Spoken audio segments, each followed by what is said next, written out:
Hey everybody, John King with Summit Funding, and I'm here today with one of my partners that I want to introduce you to, Frank Montoya. Frank, tell everybody what you do.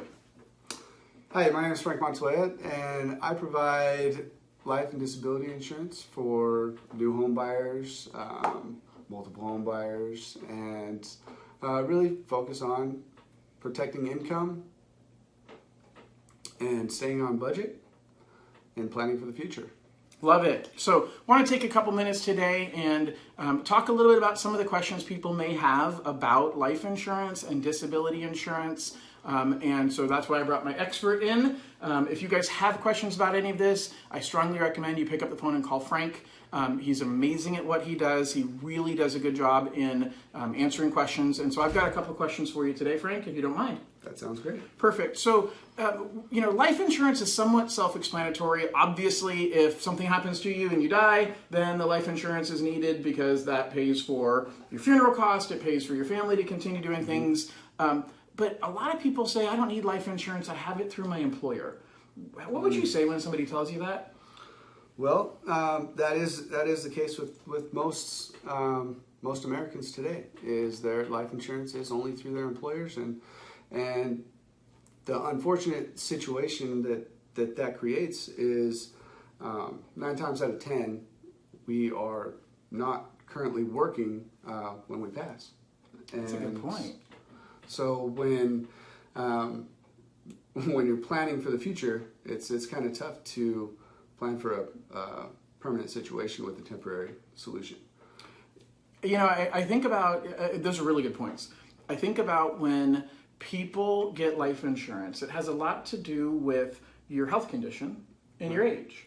And so the younger you are, the cheaper it is. Absolutely. So most people are getting life insurance with an employer, and is that life insurance portable if they leave that employer? Typically not. Typically not.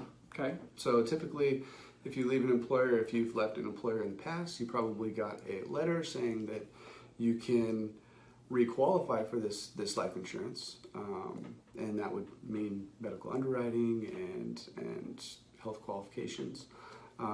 But typically, that policy will go away once you leave that employer, and it happens even when you're going within the same company, right. School district to school district, right. state agency to state agency. And I think what a lot of people misunderstand is when you get the basic group life insurance from your employer, there's not much eligibility requirements, are there? No.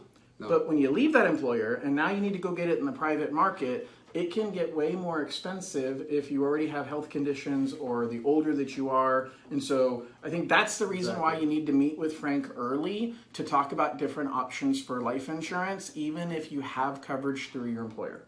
Absolutely. Perfect. So I want to quickly shift to disability insurance. So Frank, can you give us a thumbnail overview of your thoughts on disability insurance, why people need it, and kind of where the biggest misunderstanding is in the general public for disability insurance? Yeah, absolutely.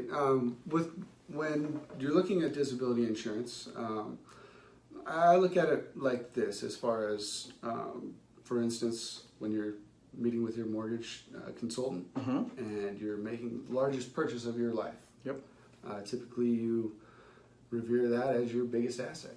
Right. And a lot of people forget about the asset that got them the asset, right? Which is your ability to earn an income and your ability to provide for your family.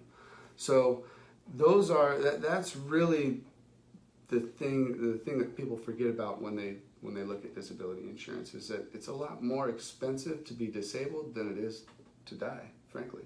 Right. That's a really you're good point. still accruing bills, and you might be accruing more bills and more expensive bills due to a disability, and it gets tough to handle that. Well, I think that's a really good point, Frank, and I think we'll wrap on that is think of your ability to earn income as an asset, because it really is. I mean, the money that you make today and the money that you make years down the road, that's an asset that you own right now. And if something happens to you that you're disabled and you're unable to work, that's an asset you need to protect. So to protect that asset, give Frank a call. His number should be showing up right about here, right about now. So call Frank. He'll be able to help you out answer your questions. And Frank is not a strong arm salesperson.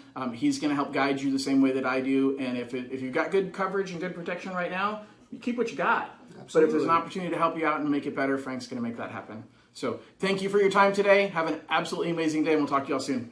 Bye-bye.